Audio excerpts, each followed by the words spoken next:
Con esta mini clase lo que queremos es darle inicio a la parte de carga eléctrica, campo eléctrico y eventualmente electricidad, que es la parte final del curso. Entonces brevemente vamos a mencionar un poquito sobre la carga eléctrica. Vamos a decir, lo primero es, ¿qué es la carga eléctrica? Bueno, la carga eléctrica es una de las propiedades fundamentales de la materia, es algo así como la masa, ¿cierto? Entonces resulta que toda la materia en el universo, aparte de tener masa, ya viene con carga eléctrica, es una propiedad fundamental. Ok, lo que vamos a tal vez imaginar es que tenemos alguna cantidad de materia y esa materia tiene asignada cierta cantidad de masa, cierta cantidad de carga. Ok, carga es una propiedad fundamental. Las interacciones entre la materia se dan a través de sus masas mediante la fuerza gravitacional o a través de sus cargas mediante lo que llamamos la fuerza electrostática.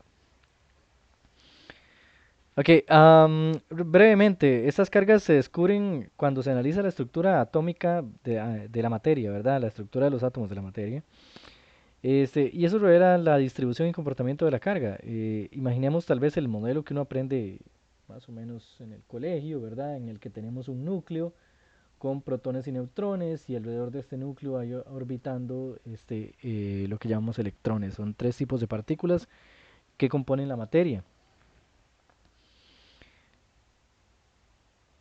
Ok, entonces recordamos que en el núcleo teníamos cargas positivas y neutras y en las partes exteriores del núcleo, ¿verdad? Exteriores al núcleo, tenemos las cargas negativas. Eh, ok, entonces recordamos que el protón tenía carga positiva, el neutrón tiene carga neutra y el electrón tiene carga negativa. Las cargas se miden en física con una unidad especial que se llama Coulomb. Ok, y tenemos entonces aquí que los protones tienen esta cantidad de carga, 1.6 por 10 a la menos 19. Los neutrones no tienen carga eléctrica y los electrones tienen una carga de menos 1.6 por 10 a la menos 19. No es coincidencia que los protones y los electrones tengan la misma cantidad de carga. Eso es debido al hecho de que la carga en la naturaleza se encuentra cuantizada. Esta frase lo que quiere decir es que la cantidad de carga que podemos encontrar en cualquier objeto en la naturaleza solo puede ser un múltiplo entero de esta cantidad que ustedes ven ahí. No podemos, por ejemplo, tener esa cantidad más la mitad de esa cantidad. No pueden existir fracciones de esa cantidad. Es por esto que a esa cantidad se le llama la carga fundamental o la carga elemental.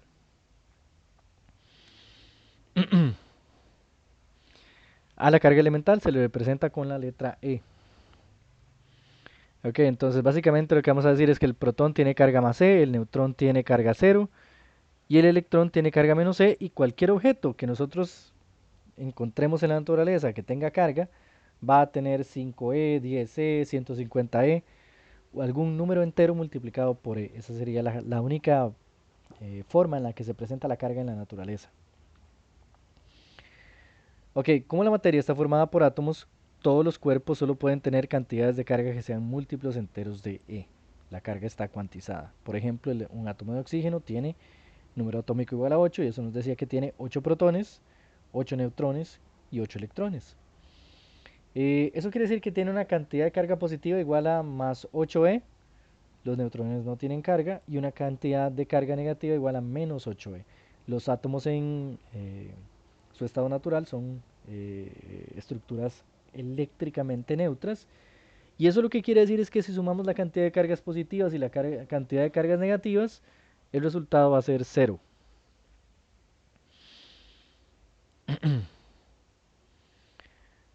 Ok, las propiedades de las cargas son las siguientes. Las cargas eléctricas se atraen o se repelen cuando se colocan una cerca de la otra. Y esa es de hecho la manera en la cual se encontró esta propiedad de la materia. Resulta que ciertas sustancias, ciertos objetos tenían carga con cierto signo y otros objetos carga con el mismo o signo diferente, no importa. Y cuando esos objetos se colocaban cerca uno del otro, se sentía una fuerza. Esta fuerza es muy parecida a la fuerza que nosotros estamos acostumbrados a tal vez experimentar en el cotidiano con imanes. Es una fuerza que se siente cuando los objetos se acercan o se alejan. Bueno, este mismo tipo de fuerza está asociado a la carga eléctrica. La fuerza que sienten dos objetos con cargas conocidas está dada por esta ecuación que se conoce como la ley de Coulomb. La ley de Coulomb es una manera de calcular la magnitud, y eso es importante, es solo la magnitud de una fuerza, y sería esta ecuación que aparece por acá, ¿verdad? Partes importantes de esa ecuación, bueno, la F representa la fuerza electrostática, la K es una constante que descubrió Coulomb, que se conoce como la constante electrostática, y esa cantidad Q que aparece ahí, la Q minúscula, la vamos a representar, usar para representar la carga del uno de los objetos que está interactuando, vamos a llamarla Q1. Q2 representa la carga de otro de los objetos que está interactuando, Q2, y aquí los objetos yo los voy a representar con estos círculos, ¿verdad? Y por último, esa R que aparece en el denominador elevada al cuadrado es la distancia que separa los centros de esos objetos, ¿ok? Es decir, es la distancia que separa las cargas. Esta ecuación es una ecuación que aparece muchas veces en muchos fenómenos en física. Es una ecuación que se llama ecuación del inverso cuadrado de la distancia. Esto es porque la distancia entre las cargas aparece en el denominador elevado al cuadrado. La palabra inverso en realidad para nosotros no es técnicamente correcta, debería ser el recíproco cuadrado. Sin embargo, históricamente así es como se le llama, una ecuación del inverso cuadrado de la distancia. Ok, la fuerza de interacción, esta fuerza que calculamos puede ser ya sea de atracción o puede ser de repulsión. La regla es, si las cargas son del mismo signo, ellas se repelen, sería el caso que aparece aquí abajo, ¿verdad? Sienten como que las empujan, la carga Q1 va a sentir que la empujan hacia la izquierda, la carga Q2 va a sentir que la empujan hacia la derecha, si se colocan cerca y son del mismo signo. Pero si son de signo diferente, más bien van a sentir atracción, representada esa atracción por estas flechas que podemos interpretarlas como fuerzas, si quisiéramos.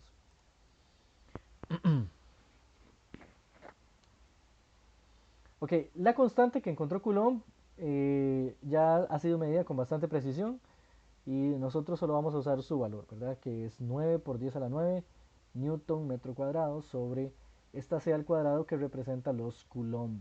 Entonces sería newton metro cuadrado sobre Coulomb cuadrado. Ok. Entonces, los principios de atracción y repulsión de cargas son los que mencioné hace poco, ¿verdad? Cargas iguales se repelen, cargas opuestas se atraen. Y para nosotros esto va a ser importante solo en el hecho de que vamos a dibujar el vector fuerza electrostática y para saber en qué dirección lo dibujamos tenemos que saber primero si las cargas se repelen o si se atraen. Ok, entonces rápidamente vamos a poner esto en práctica con un ejercicio. Vamos a imaginar dos cargas que son representadas por estos puntos que aparecen por acá, este punto de acá y este punto de acá. Ok, la carga Q1 voy a decir que tiene un valor de menos 1 coulomb y la carga Q2 voy a decir que tiene un valor de 2 coulomb. Ahora, aquí aparecen unas fuerzas ya dibujadas. Noten que las fuerzas apuntan una hacia la otra, esto es cuando se da tracción. Se da tracción porque, como si revisamos los signos de estas dos cargas, Q1 y Q2, son signos opuestos. Entonces, cargas de signos opuestos se deben atraer. Luego, estas flechas están rotuladas F12 y F21. Es importante reconocer dos cosas. Primero, estas fuerzas son fuerzas diferentes, no son la misma fuerza. Sin embargo, tienen magnitudes iguales. Ahora, ¿por qué son fuerzas diferentes? Bueno, noten que esta fuerza rotulada F12 apunta hacia la derecha y esta fuerza F21 apunta hacia la izquierda. ¿Ok? Esta fuerza F12, el 12 en este caso, de acuerdo al lenguaje que usa el libro, quiere decir la fuerza que siente uno debido a la acción de la carga 2. Y la misma interpretación para esta otra, ¿cierto? El problema también nos dice la separación entre estas dos cargas, dice que es de 30 centímetros o 0.3 metros. Y la pregunta es, ¿cuál es la fuerza electrostática sobre cada partícula? Noten que si me preguntan por la fuerza, me están preguntando por un vector. Sin embargo, la ecuación que conozco hasta este momento, que es la ley de Coulomb, se usa para calcular la magnitud de la fuerza. con la magnitud yo podría encontrar las componentes, si fuera el caso.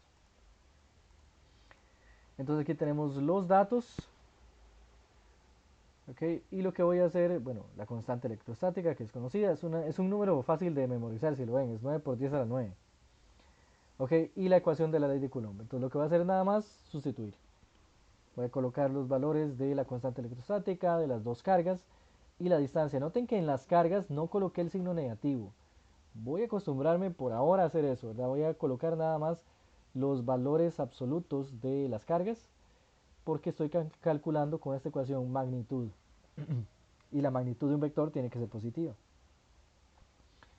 Sustituyo y encuentro la magnitud. La magnitud del vector fuerza electrostática es 2 por 10 a la 11 newton. Ahora, ¿esa magnitud le corresponde a cuál vectora? ¿F12 o F21? Bueno, la respuesta es que esa es la magnitud de ambos. Recuerden que mencionamos que estas dos fuerzas tienen la misma magnitud, pero tienen diferente dirección. De hecho, apuntan en sentido opuesto.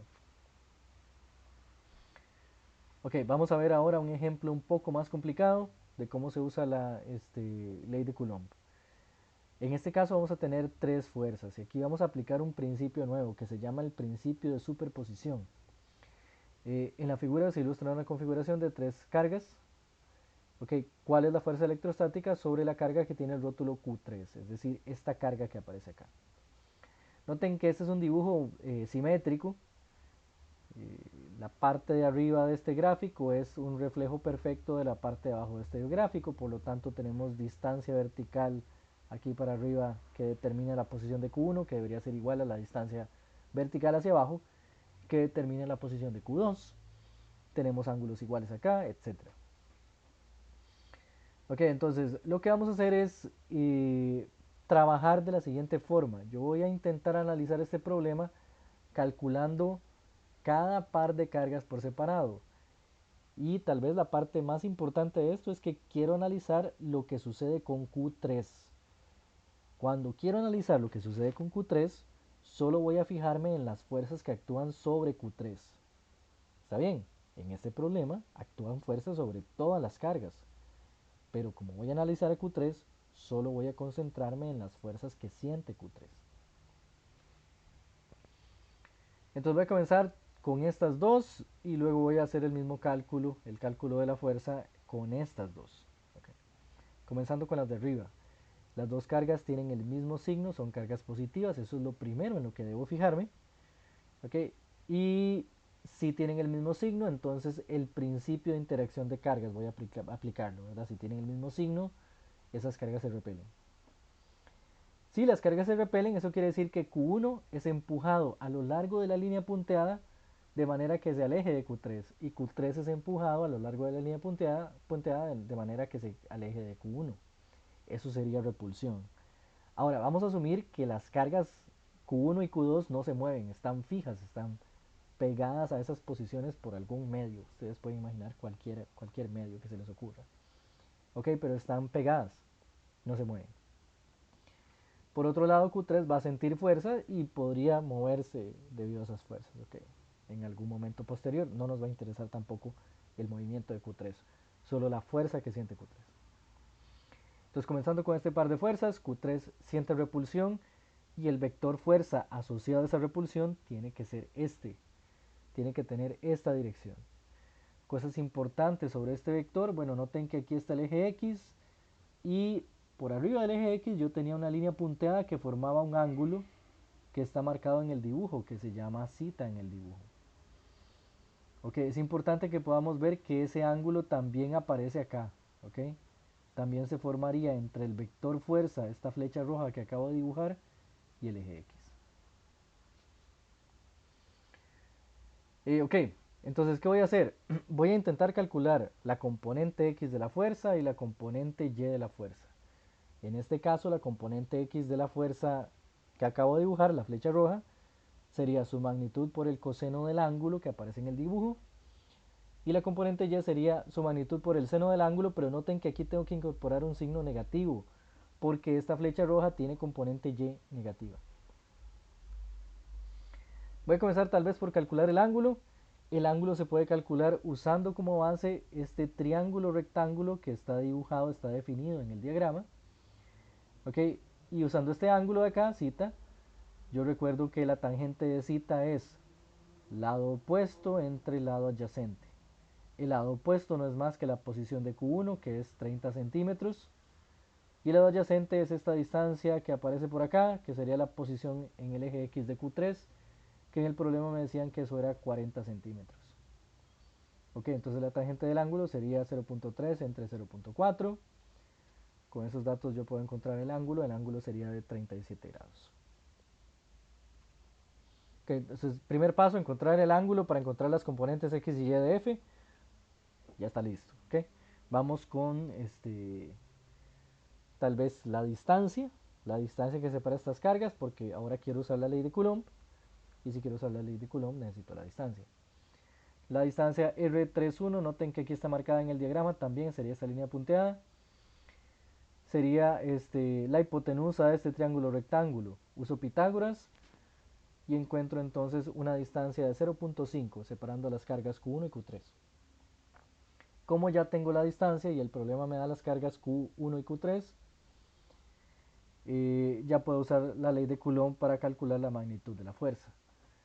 La magnitud de la fuerza sería K por Q1 por Q2, todo esto dividido entre R al cuadrado.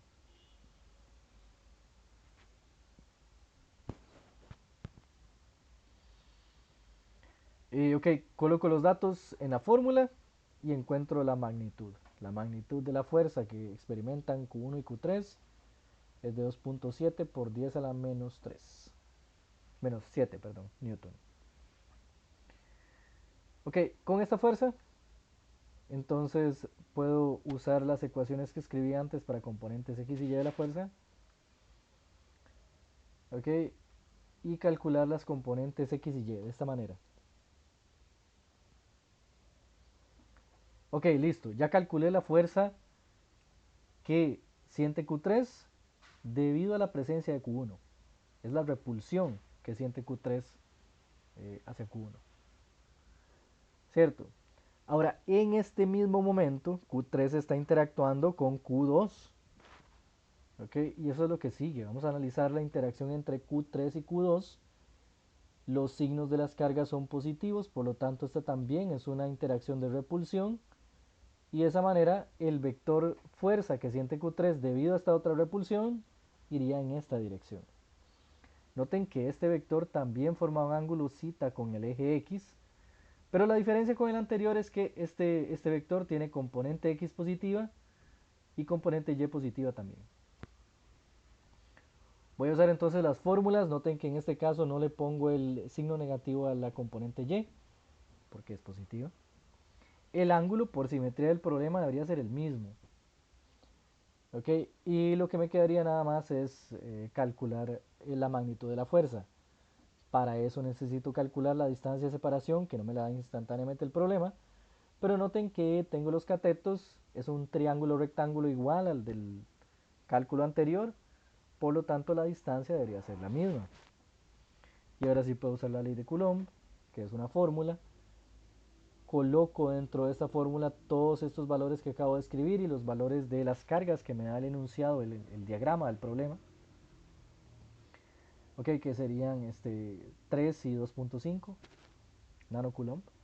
Recuerden también que nano quiere decir por 10 a la menos 9. Entonces, acá decía 3 nanocoulomb y eso quiere decir 3 por 10 a la menos 9. Acá es 2.5 nanocoulomb, eso sería 2.5 por 10 a la menos 9. La distancia, listo, puedo calcular la magnitud de la fuerza. La magnitud de la fuerza es 2.7 por 10 a la menos 7 newton, que de hecho es igual que la otra fuerza que calculamos debido a la simetría. Son cargas del mismo valor separadas distancias iguales en ambos cálculos. Ok, lo único que cambia es la orientación relativa de las cargas y por eso cambió la dirección del vector fuerza. Con esta magnitud calculo las componentes X y Y usando las fórmulas que están escritas por acá. Ok. Y noten que obtengo los mismos valores excepto que la componente Y en este caso es positiva. ¿Qué sigue? Bueno, este es el principio de superposición. Cuando yo calculo la interacción de Q3 con Q1 y luego calculo la interacción de Q3 con Q2, el efecto neto de las dos cargas Q1 y Q2 sobre Q3 se puede calcular, se puede cuantificar sumando los dos vectores fuerza que acabo de calcular. ¿Ok? Entonces, la interacción neta es la suma de las fuerzas debidas a cada interacción de dos cargas. Esas son las dos interacciones. La flecha de arriba es entre Q3 y Q2. La flecha de abajo es entre Q3 y Q1. Son dos fuerzas que está sintiendo Q3 al mismo tiempo. La fuerza neta sobre Q3 sería la suma de esas fuerzas. Ok, entonces las componentes X del primer cálculo y el segundo son esas. La componente X entonces de la fuerza total sería su suma. Y las componentes Y son estas. La componente Y total sería su suma. Noten que en el primer caso la componente X total sería dos veces cualquiera de esas dos. Mientras que en el segundo caso, si yo sumo estas componentes Y, como una es negativa y la otra es positiva, la suma de ellas es 0. Ok, y eso quiere decir que si yo tengo estos dos vectores con esta tal vez gran nivel de simetría que tiene este diagrama, esos dos vectores sumados lo que producen es un vector horizontal hacia allá, un poquito más largo que los originales. Es decir, Q3 colocada justamente aquí en el centro entre las alturas de Q1 y Q2, lo que siente es que la empujan hacia la derecha, ¿ok? Siente que la están impulsando hacia la derecha o una repulsión hacia la derecha. ¿Ok? Así es como se usa el principio de superposición. Y problemas típicos aparte de este triángulo son, por ejemplo, un cuadrado con cargas en cada vértice y queremos calcular la fuerza neta sobre alguna de las cargas. Ok, se podría hacer incluso en una versión tridimensional con un cubo, por ejemplo, o con muchas cargas más, por ejemplo, un hexágono. Ok, ese es el ejemplo tal vez más simplificado, pero el procedimiento es idéntico en casos en los que haya más cargas o la figura tenga más lados. Ok, y con estos dos ejemplos ya siento que tenemos una introducción suficientemente útil para continuar con el estudio de la fuerza electrostática y luego el campo eléctrico, que es lo que sigue, en las siguientes clases.